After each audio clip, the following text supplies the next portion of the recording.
Today, we're taking an unfiltered look at how pandering to Trump now requires gerrymandering. Should we be worried about this back and forth nuclear saber rattling with Russia right now? Plus, the House Oversight Committee subpoenas the Clintons because, of course, they did. The father of IVF continues to be just another deadbeat dad.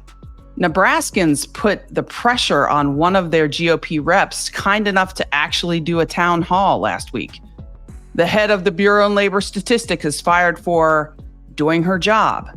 And now our government is destroying satellites because right-wing whack jobs don't want to think about climate change. This is Truth in the Barrel, a different kind of whiskey rebellion.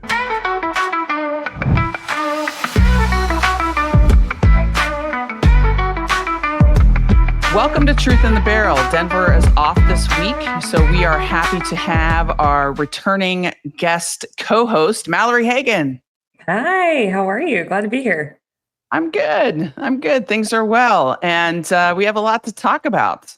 We do. The headlines you just went through. Yeah. Just another day in America. We're just scratching the surface here. But while you all are subscribing to Mallory's show, Mallory, what's your show again? Yeah, I've got a podcast out with Maggie Gelson-Burnett called Pretty Furious. We talk everything from pop culture to politics and occasionally a couple of beauty products from here and there as well. And you can find us over on Substack at Pretty Furious or on any of our social media channels as well. Awesome. So you also need to subscribe to this show, Truth in the Barrel, right? And rate and review us. Feedback is always appreciated on all of your podcast platforms. All right.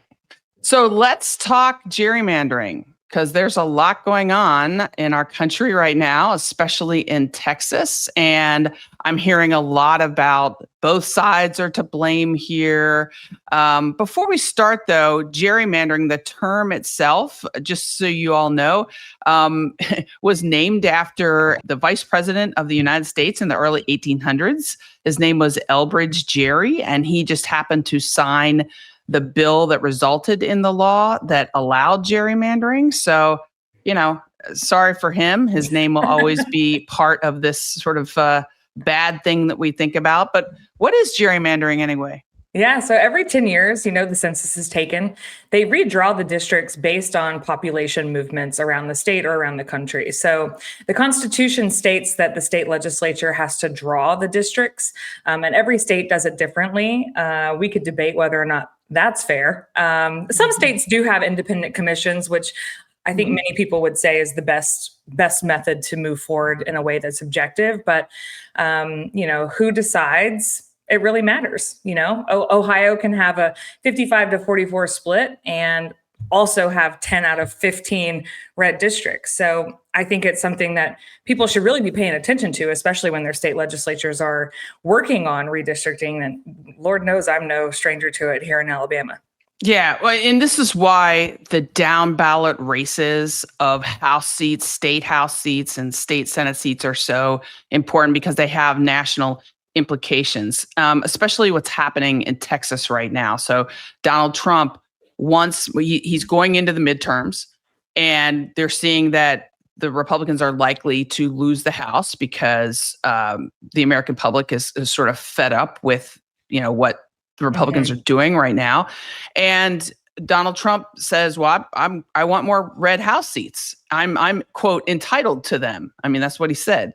So he told Texas and the governor of Texas, who is happy to kiss Trump's ass, to redistrict Texas. So the governor of Texas, Greg Abbott, is bringing the legislature in Texas back into session in the middle of a decade.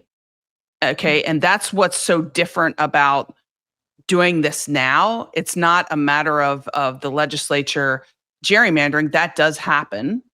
It happens, as you said, after the census, which is every 10 years. So it's sort of, this is way outside the normal process. It's unprecedented. And that's why all the uproar right now. Mm-hmm. Well, I think the thing is like, it turns out, as you've done many episodes on, that programs that are necessary for everyday Americans to survive, like Medicaid and SNAP, cutting them is not hugely popular, even in a quote unquote red state. And when you consider, the issues with FEMA post natural disaster, and the budget cuts to education, the climate change issues. I mean, what's happening with Republicans right now is just not popular, and they know that. He's looking to add 5 seats because he knows that he can't win any other way. And as has been stated by the many Democrats who are standing up against this around the country, it's the Republican playbook. If you can't win on policy, you just change the rules. You just change the rules over and over again. And that's why you pick your voters. Yeah, you pick your voters, and it's been stated that these maps that they're proposing for Texas are incredibly racist. And I think when you consider the history of this country, it's no surprise. But it is an important element of it, that it's not just taking away the voting power of Americans; it's silencing marginalized voices already, and that's an even bigger issue. Yeah, and there's a time to redistrict. It's not now. It's not in the middle of the 10-year plan that the Constitution lays out. And by the way, Democrats are standing up to this, criticizing this all around the country, but Texas Democrats in the House and in the Texas Senate, they have actually not just talked about standing up to it, they left the state. They left the state. This is very controversial because if you don't have a quorum, if you don't go into the session, and you don't have enough people, you can't call the legislature into session and then can't vote on the redistricting madness that the governor and Trump want done. So the governor has called for their arrest. They're being welcomed by other states like Massachusetts, Illinois. And the question that I have is, well, a couple of questions. One, where will this go? Okay, where does it end? And then 2, I really want to talk about the both sidesism, because I'm hearing that you hear this constantly from Republicans.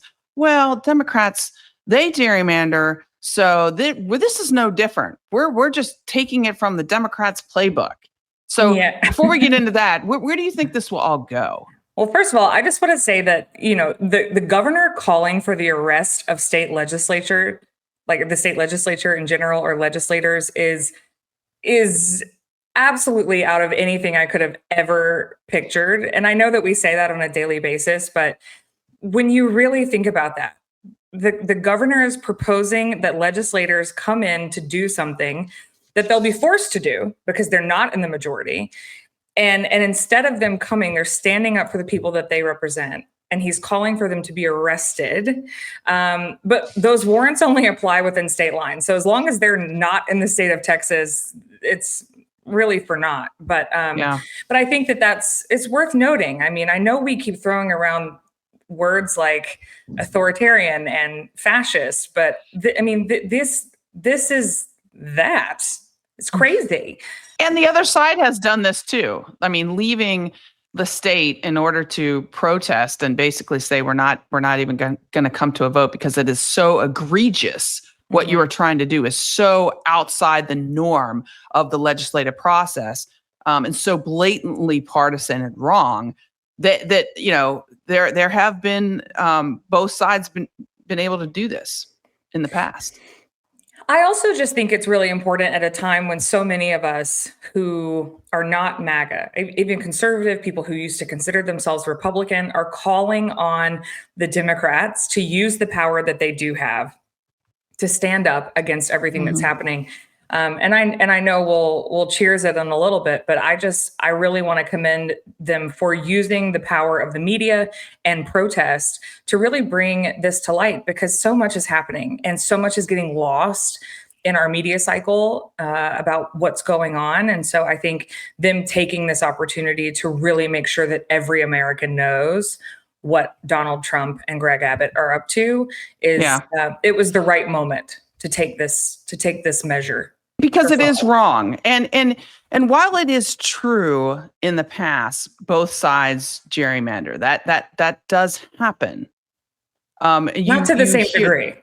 Right. And that is where the difference is. So, right now you're hearing folks say Democrats do this all the time. Look at my districts in Maryland. It's the most gerrymandered district in the country, blah, blah, blah.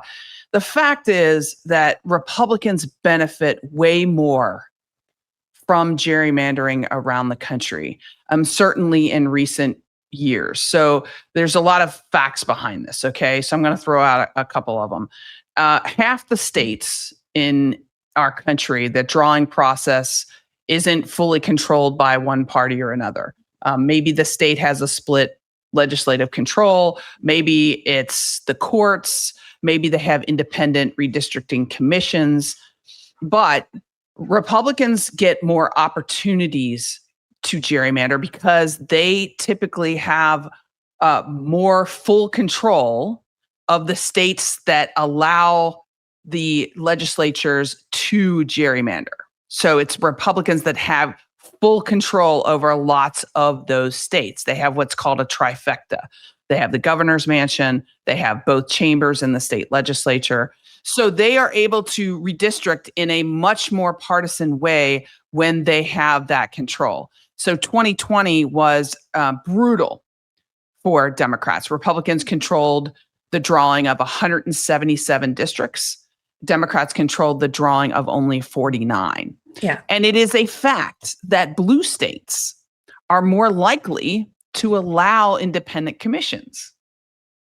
So this is why, like a lot of people criticize Democrats because a lot of Democrats are like, try to play fair.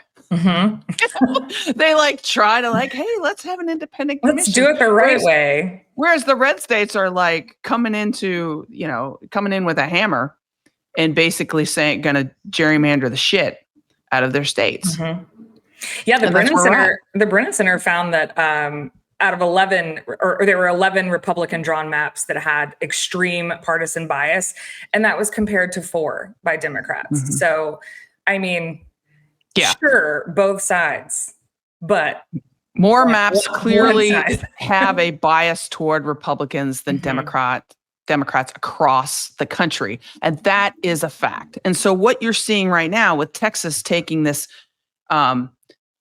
unprecedented step in the middle of the decade. Again, you're supposed to do this after the census, which is after every 10 years, which is at the end of the decade. So now you're seeing blue states like New York and California, their governors saying, I'm tired of this. I'm tired of playing fair. Yeah. If Texas is going to do this, we're gonna redistrict our states. So we're all sort of in a race to the bottom right now. Yeah, and I guess we could debate the morals and ethics of that as well, right? If somebody's doing the wrong thing, if we're meeting them there, then we're all doing the wrong thing. But I think what we've seen over the last decade is at some point we've got to meet them where they are because they're a couple of steps ahead, it seems, at all times. Kathy Hochul came out, governor of New York this week, and said this is a war. This isn't even a battle anymore. This isn't one little blip in the long game. She was like, we've got to, if they're not gonna play by the rules, then neither are we. Yeah. And I think that same thing in California. Gavin Newsom has come out and said, we will use the full force of everything we've got in California. And California is the 4th largest economy. And it's the most populous state in the union. California is the same size as 21 state populations combined. So he has been working with their state legislature to put in a trigger.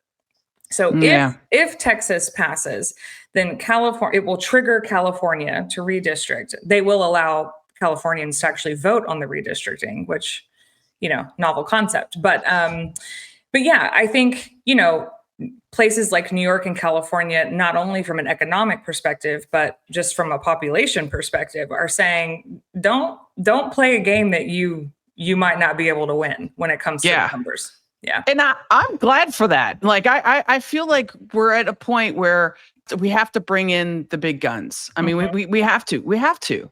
Because we can't allow these Republicans to continue to do this over and over again. I mean, I would like there to be no gerrymandering. Of course. I think most Democrats would agree with me. I think probably most Americans would agree with me. But put a bill that bans partisan gerrymandering across the country on the floor right now, Democrats will vote for it.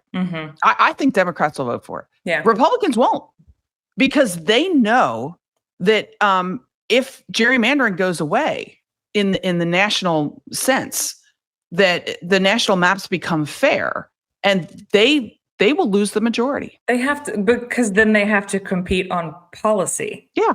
And their they can't just draw their voters out. I do want to say before we wrap up on gerrymandering, there are many Texas lawmakers right now, particularly Democrats, who typically are not thrust into the national spotlight. There are a couple that we see here and there, but I want to really commend the Democratic lawmakers from the state of Texas who have I shouldn't say found themselves. This is obviously a conscious decision that they made, but I think that they've handled the press really well. They've gotten some really good sound bites out there. The messaging has been, on par, and they've worked together. And it's very clear that they thought this through, and it was really like, it was purposeful. Yeah. And I think that we should kudos them for that, because it's hard. It's hard, as you know, it's hard to go from like kind of being in your state bubble to suddenly your face is on everything in the national news. So, well, you know what? Cheers to them a little bit early too. Yeah. But here's the thing. These folks, that's good. We'll talk about that later on. But these folks are standing up not only for Texas, they're standing up for our country. And so, yeah, I totally agree with you. Anyone who says, though, that they're abdicating their duties, I would just have them turn that energy to their lawmakers, their Republican congressmen, and say, then get your ass back to D.C. and vote to release the Epstein files. Amen to that. All right.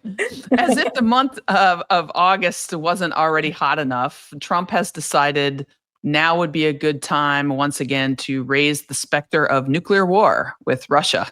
And the other thing about this, we'll get into this in a second, but I feel like the Republicans in general and Donald Trump for sure always want to change the subject from Epstein.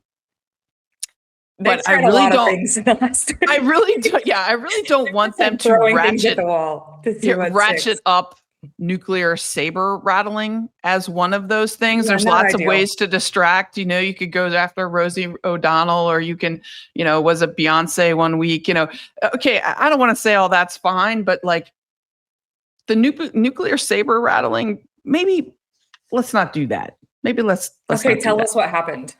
So a couple of weeks ago, this guy named Dmitry Medvedev, who used to be the Russian president before he was sort of ousted by Putin, he is now the deputy chairman of the Security Council of the Russian Federation. But he makes a lot of threats all the time. So we should kind of like sort of not listen to him. It's not shocking that he makes these threats. Donald Trump decided to respond over the weekend by saying he's moving our nuclear submarines near Russia, which Fox News called clever. You know how Fox News gushes over everything that Donald Trump does, especially on a national security front. It's not very clever to have Trump tweeting out that he's moving nuclear submarines near Russia. But also, just pause. Yeah, Trump's not doing anything, right? Like our nuclear program is highly classified on purpose. Yeah. Well, it's okay. So tweeting out that you're moving nuclear submarines as a threat is kind of dumb. Okay. Yeah. First of all submarines that we have are nuclear. They're nuclear powered. So to say that you're moving nuclear submarines, like in all caps, well, no shit. All of them are nuclear powered. Okay. We have some of them that have nuclear weapon capable ballistic missiles on them. Maybe that's what he meant. Nobody knows, because I don't think Donald Trump knows. I was going to say, he doesn't even know what he meant. But also, the man was wandering around a rooftop this week. Yeah. But also nobody knows where our submarines are at by design. And those submarines that can launch ICBMs or intercontinental ballistic missiles, that, nuclear tip missiles, they can do that from pretty much anywhere in the world and hit Russia. So moving a sub closer to Russia doesn't really mean anything operationally. So, and you would never want to tell anyone where you're at ever. So Trump's words are just dumb for anybody that knows this stuff. Well, it seems to be a prerequisite, right? We've got Hegseth and the signal chat. I mean, we're just telling everybody what we're doing. Yeah, so Trump did this, and I didn't do anything. I didn't say anything about it, because I was like, okay, that's dumb. I know about that, but like, so what is it really? It's just saber rattling. So what is Russia going to do? Now Russia comes back and says, well, we're not going to abide by the INF treaty. Well, folks, the INF treaty is called the Intermediate Range Nuclear Forces Treaty. Basically, it's been dead for many years already. So it's kind of stupid to even say you're not abiding by it. Russia hasn't been abiding by it for decades. So it's kind of a nothing burger at this point. The INF treaty, by the way, was something we instituted back in the Cold War. It was a good thing in my mind back in the Cold War because it got rid of an entire class of a certain type of nuclear missile that covered a certain range. So we wanted to get rid of missiles in Europe to at least reduce the numbers. So we came up with this treaty with the Soviet Union at the time to get rid of that class of nuclear missiles that could be launched into Europe. That sort of about 300 miles or so to a couple thousand miles. We still had the intercontinental missiles, so we never got rid of the big long ones, but we got rid of the sort of intermediate ones, and that was good. The problem, Mallory, was that Vladimir Putin violated that treaty a couple decades ago. And so the Trump administration, the first one, pulled the United States out of the treaty. So we've been out of it for a while. So now Russia's saying that they're pulling out of it. I mean, I just don't think this is a big deal. So it's a nothing burger, but you think it's more of a distraction. It's a tactic to try and divert attention. Well, I think, first of all, I think that Donald Trump and perhaps many in his team don't understand nuclear weapons. And so my concern, I don't think it's a big deal that Russia's pulling out of this treaty. I do think it is a big deal about the saber rattling. I think it's a bad idea to be tweeting out shit about nuclear weapons, just in general. My bomb's bigger than your bomb. That's not good. We are 80 years, Mallory, from the dropping of the atomic bomb on Hiroshima and Nagasaki. That actually happened this week, 80 years ago. That is a big deal. Mm-hmm. Okay. We should never, ever be using nuclear weapons.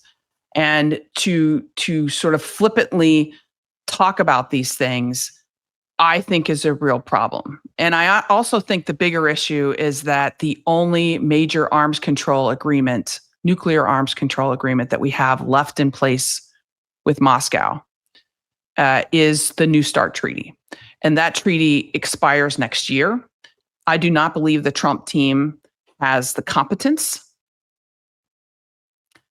within the State Department, within their political appointees, that anybody that can work on this. Mm-hmm. And that I believe is a much bigger concern.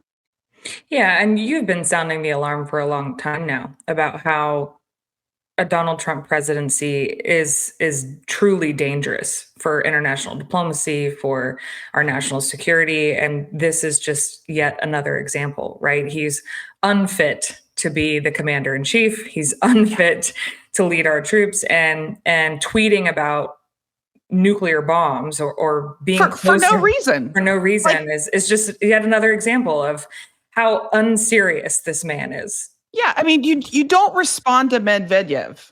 He's not Putin. They all know Trump's playbook. They all know that all they have to do is just dangle, poke the bear a little bit, and he'll do exactly what they want him to. Yeah. So anyway, we go from saber rattling to subpoena waving as the House moves sort of on the Epstein case, right? What's while going on with while what's going on with while that? they're at home in their districts. What's Oh what's man. our good friend Jamie Comer doing? Oh my gosh. Well, of course they did, right? Of course they issued subpoenas right now. So he's always got to pull some shit out of his hat to get a headline.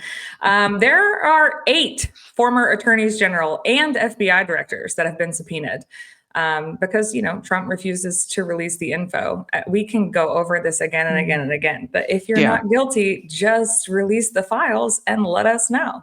Yeah. That's like, I mean, there's definitely not a dead body in my backyard, guys. Don't look there. But if you do, and there is a dead body. But here's the thing. Jamie Comer is the master of like trying to build a headline. Like, don't look here. Look at the Clintons. Look at the Clintons, and it's like the Clinton administration predated the Epstein investigation. So like there's no there.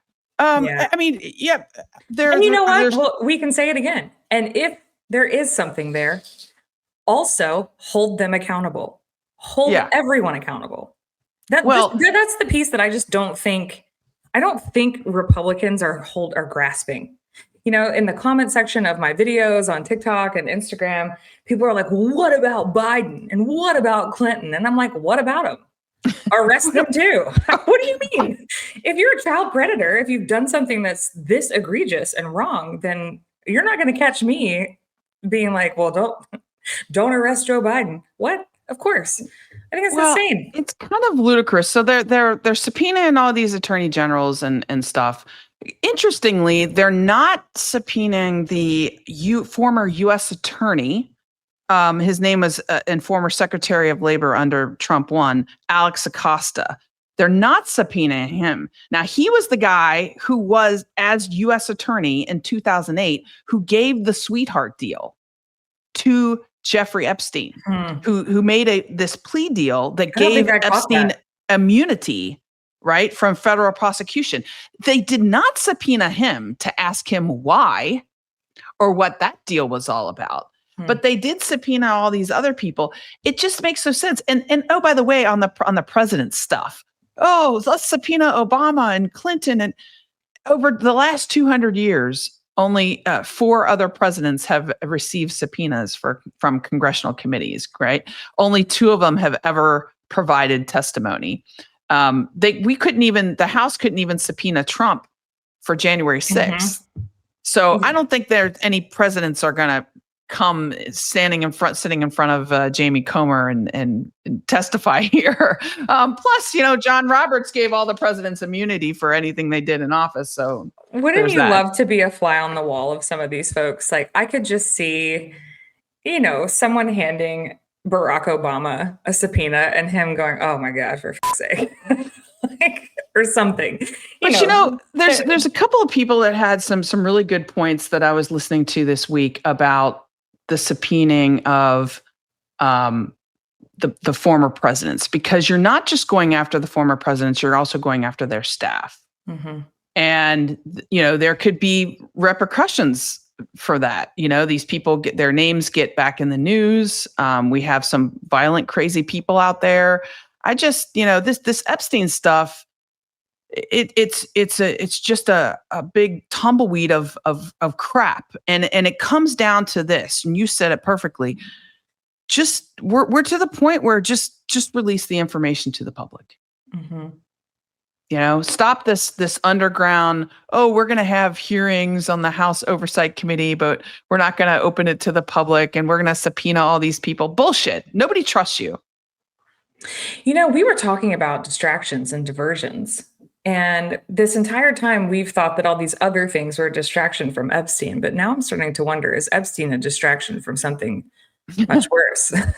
Because, I said, if you're not guilty, it's 2 + 2 = 4. If you're not guilty, release the information, say, I didn't have anything to do with it. I haven't spoken to that man since, 15 years or whatever it is that he said, and let it go. And instead, we're winding it up to make it even worse. And that makes me, now I'm starting to wonder. I know. Every week we're going to be talking about something different. and also they moved right after they sent their lawyer down. Trump sent his lawyer down to talk with Maxwell. Yeah, she's now in a nicer prison. I mean, and saying that she never witnessed him in any wrongdoing. Everything's right in front of us, guys. Anyway, okay, it is time for me, I should say, to get a drink because yes, please there's do. so much going on. But I want to tell everybody what I'm drinking today because this is really cool. So you may or may not know that just in the last week, there was a plan that was released for 3 European countries, our NATO allies, our new NATO allies, one of them being Sweden. Thank you, Joe Biden. Sweden, Denmark, and Norway are going to buy $500 million worth of weapons and get weapons they're going to buy from the United States, weapons and ammunition from the United States. So we're producing the ammunition and give it to Ukraine. That is awesome. Now, I wish we could, in the United States, could do that ourselves. I mean, we should be doing more for Ukraine. But thank you to Sweden, Denmark, and Norway for stepping up. And so because of that, I am drinking what's called Stauning Rye Whiskey. It's from Denmark. And it's really good. It's created from rye grains from the west coast of Denmark. It's got kind of a peppery smell to it. And when you taste it, it's a little bit of like dark chocolate and espresso. And you can really taste the dark chocolate in there. It's a bit, wine enthusiast. I was reading up on it before I got it. Wine enthusiasts called it a bit like a s'mores made on slices of rye bread. So it's actually quite good, and it's kind of rare. So the way that it's made what's in Denver would be able to explain it a little bit better, but it's made by using floor malting, which is a rare traditional method of malting grains, close to the floor. So I don't know what that does for you, but it sure tastes good. And it's from Denmark. And I'm really excited because I thank them for what they're doing for Ukraine. Yeah, absolutely. I don't have any thoughts on the drink itself. As people may remember, I am pregnant, but my best friend lives in Copenhagen and I love Denmark. So that feels serendipitous. Cheers. That's awesome. You'll have to ask her if she or he knows about this. It's called Stauning Rye Whiskey. Stauning Rye Whiskey. Yeah, and this is part of this package that my husband got me for Christmas. It's like a whiskey of the world tasting where you get like 30 different whiskeys. And so it's kind of cool. That's today. Anyway. I love it. Yeah. All right. Okay. Savoring the taste is over. So it's time to line up some quick shots, okay? The first one we got is tensions erupt at Republican Representative Mike Flood's Nebraska town hall. This guy, and maybe Doug can put in a clip of it. I want to ask, why does it seem like when you make your voting decisions, they're based on capital rather than the working class? Billionaires and corporations got their tax issues enshrined into law forever, but the working class gets a no tax on tips or overtime that only applies to some of us, and now we wind up in a situation where we are. Funded by riches. Funded by the richest billionaires. With all due respect, sir, the Republican Party now more than ever represents the heart and soul of the working class. But this guy goes back to his district, which kudos actually for him for having a town hall. For doing the bare minimum. Yeah, because most Republicans won't do it. We've got a ton of them in Kentucky that won't do town halls, same here. Right? So this Republican rep was asked about cuts to Medicaid. And his response was, "We don't have unlimited money." Yeah. Can I read you the quote of this woman that's going viral of what she asked? She said, with 450 million FEMA dollars being reallocated to open Alligator Alcatraz and 600 million taxpayer FEMA dollars being used to open more concentration camps and ICE burning through $8.4 million a day, which, by the way, now they are forgiving people student loans for joining the ICE task force. But anyway, all of that to illegally detain people. She said, how much does it cost for fascism? How much do the taxpayers have to pay for a fascist country? And the clips of that are kind of insane. So, yeah. Well, and the thing is, to say we don't have unlimited money. Okay. It's not that. It's like what you choose to spend, what you do have or what you could have. yeah. You chose to give all these billionaires tax breaks. You chose to give the billionaires more money. Mm-hmm. You chose to give them more money, and you chose to take away from everyday Americans on their health care.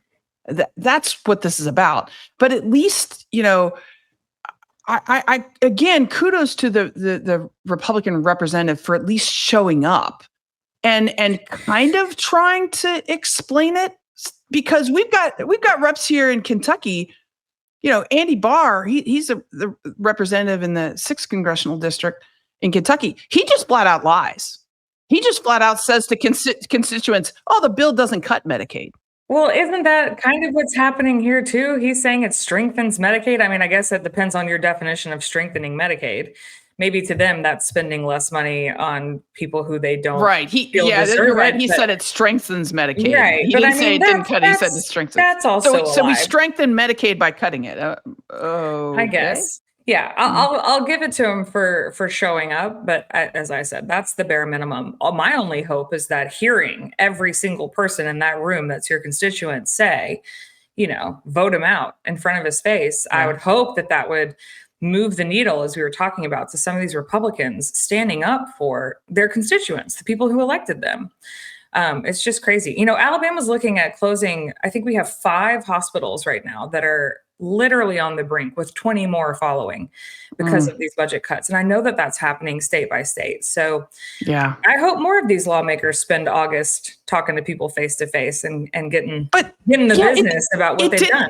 Mallory, it didn't take me long to just Google your state and a Republican representative in your state with regards to this bill and how it affects Medicaid. And they're all many of them are all pretty much lying. I mean, there's one. It didn't take me long to find Gary Palmer in Alabama. That's one of your reps there in Alabama, who said Medicaid cuts will not cause people to lose their health insurance. Are you kidding me? The 177,000 people here who will lose their health insurance. So it's crazy. All right. Yeah. Remember this, Mallory, when Donald Trump claimed that he would be the fertilization president and the father of IVF? Remember that? I'm a woman in America. And of course I do. Remember the campaign promise where, and this was backed up by a lot of Republican women, who championed Donald Trump saying this, that when he got into office, he would make sure that the government would either pay for IVF services, or the government would issue rules requiring insurance companies to cover treatment for it. So here we are. We now find out that there's no plan to mandate coverage. It was supposed to be released in May. So no plan. Yet another lie. Yeah. You're kicking moms off of Medicaid. You're leaving kids with less food. But no plan for IVF. Yeah. Well, I mean, consistently they talk about the fact that they want more women to have more babies, and everything that they do says the exact opposite of that. Yeah. It's crazy. Yeah. I wanted to get your take on something because you're in Alabama. Senator Katie Britt from Alabama, she is championing this law that increased the child tax credit from $2,000 to $2,200, as if that's super substantial. I mean, $200. I mean, okay, great, but seriously, when tariffs are driving the cost of everything up higher, losing your health insurance. Here's my take. That doesn't even cover the stroller and the car seat that I need to take this baby that I'm about to have home from the hospital. $2,200 barely covers the cost of the basic. It's the not even most 22. basic. Mallory, it's not 2,200. It's just up 200. So the tax credit was already 2,000. Right, but it went from 2,000 to It's like, 2,200. woo! That's that. We're talking. Republicans are saying, we're look talking at a what we drop. did. We gave Yeah. you $200. You know what I'd rather have? Universal pre-K and, childcare, all those things. But I mean, I guess thanks for I know. the extra 200 that you're advocating for, but it really, doesn't do too much. Yeah. And then there is the firing of the head of the Bureau in Labor Statistics last weekend for doing her job, right? Her name is Erica McEntarfer. Maybe I'm saying that wrong. I don't know. But she was the commissioner of the Bureau of Labor and Statistics. And she basically corrected the report that came out, which apparently is not abnormal. You figure out the preliminary numbers and then you go back and correct them. And the report basically said that we didn't have hardly any job growth. The initial report says that we came out and said that we had 144,000 jobs in May, but we actually only added 19,000. Mm-hmm. And the initial reports came out and said that we had 147,000 jobs in America added in June, but then she corrected that report to say, well, that was actually only 14,000, which is the truth, right? But it's the truth, right? And that's what they're doing. They're putting out facts, and it shows slowing job gains, probably because of rising inflation, because of the tariffs. And so what does Trump do? Fires her. I mean, it's just, we've talked about this actually the last time I was on, I think, just this growing desire to ensure that the everyday American does not trust most, if all, any institutions. No facts, right? They don't trust the government. They don't trust the media. And how can they, But the whole world's not going to trust going forward the numbers coming out of our government. We certainly don't trust the Secretary of Health and Human Services right now. It's just, I mean, you look, bad news, you just shoot the messenger. That is what, like Stalin does. Mm-hmm. I mean, this is what these regimes do.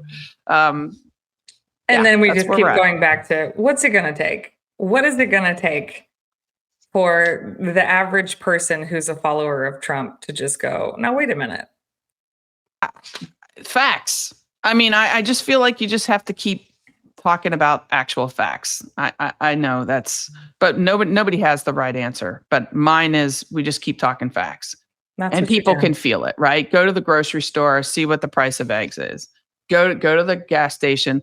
You can see that Donald Trump's lying his ass off when it comes to gas prices. I mean, that's what we just got to keep doing. In the meantime, the anti-science agenda is real.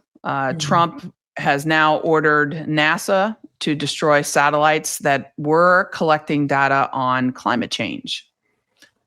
Can you believe that? We're like actually just destroying these satellites. Yes, I can believe it. Yeah. In the same breath, different subject matter, but same on science.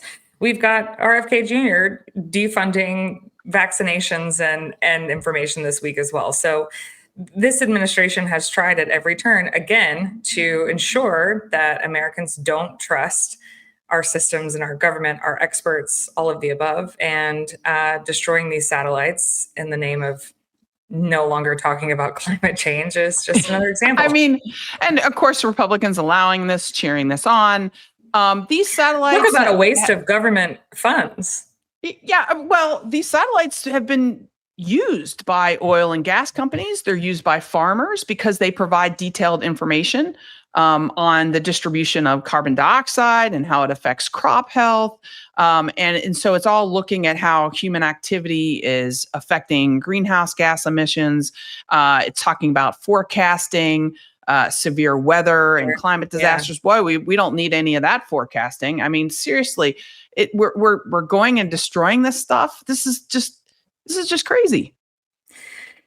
And for what though? To me, that's the part that I don't understand. It's already in use. It's not like we're spending money to development. Of course, we spend money to operate and gather the data, but still, I mean, where is the harm in moving forward with? Yeah. So You're talking facts. They don't want facts. So these satellites are actually giving us the factual data, and we don't want that. We'd rather just look the other way. I want to also bring up one last quick shot before we go into cheers, which is something that I just read this morning about there is a Senate leader, a state Senate leader, Republican in Utah, who changed the consent law in that state because a relative of his faced rape charges. A relative of his, I guess, I haven't heard this. had sexual relations or sex with a 13-year-old. And so Don't tell me. Yes. So he's changing the consent law. This was reported by the Newsweek and the Salt Lake City Tribune. And it had to do with somebody who was 18. And he's trying to change the law so that an 18-year-old could be prosecuted like a 17-year-old. So it wouldn't have the adult line there with regards to basically raping a 13-year-old. And so that's where we're at. I mean, this is what these guys spend their time doing, the party of family values. Yeah. I'm just saying it's we've got the frustrating. Oklahoma, school superintendent with pornography on his computer. We've got, Bibb County, Alabama. We're looking at, it's just their inability to focus on the things that will make life for everyday Americans better, and instead cover up, lie, cheat, steal, whatever they can in order to limit their own accountability is. I mean, this something like this would be front page news 10, 15 years ago. And now it's just, we're so used to it. I hadn't heard of that. I know. That's crazy. Well, we here, as you know, Mallory at Truth in the Barrel, promise to never leave on a depressing note. So I want to take a moment to celebrate some actual good news. You have a cheers today. I have a cheers today. So let's start with yours. All right. Well, mine is, we touched on it earlier, but the Democrats are actually fighting back. And as somebody who works in politics and political messaging, we've been calling on this for some time now. So I just want to cheers with my water to Gavin Newsom, Kathy Hochul, Governor Pritzker, James Tellerico, Jasmine Crockett, all of them for showing up and showing out and showing some spine over this past week. Cheers to that. Cheers. All right. Now, I have a bit of a obscure story, but I think it's a good one to talk about really quick that I'd like to cheers to. There is this runner in Texas, since we're all talking about Texas, who helped change a Texas law, an old law that was frankly pretty bad. And she helped to redefine what consent means. She's a sexual assault survivor. She went to college at the University of Texas, was raped while in college, was sexually assaulted. And she has been an advocate to change this law for many years. She brought attention to the bad law by crawling 13 miles the night before the Austin Marathon, which she ran the next day. Oh my gosh. She's a runner. She has run 29 marathons in 1 year in order to bring attention to this issue. And the what it stems back to is kind of in the weeds how the law was written in Texas. But in Texas, prior to the change, her assaulter, which affected her, could not be prosecuted because Texas had this law that stated that if anyone was assaulted while they were inebriated, it was only considered an assault if the perpetrator purposefully drugged the victim. Mhm. So what that meant was that if you're in college, okay, and you became intoxicated because, your assaulter's buddy put something in your drink, then your assaulter could not be prosecuted. Or it also meant that it wasn't considered a sexual assault if the alleged victim had themselves gotten themselves too intoxicated to consent.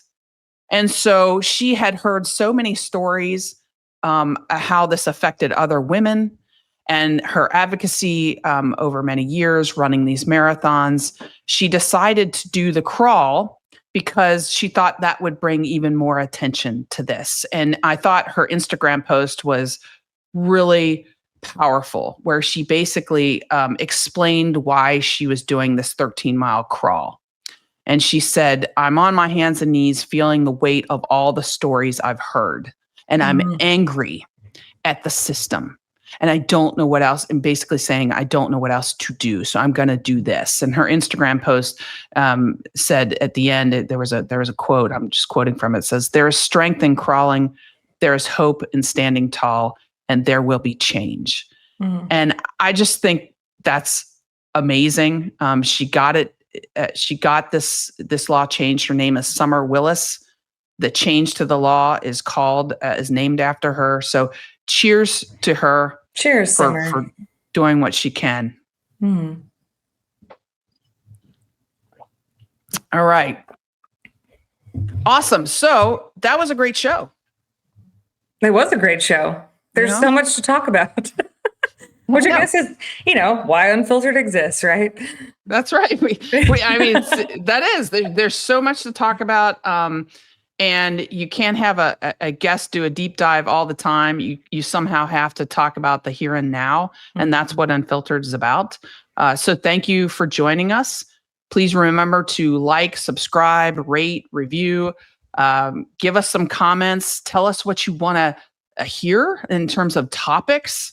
And we'll see you next week. And Mallory, thank you so much for co-hosting this week. This is awesome. Thanks for having me. Cheers. All right. Cheers.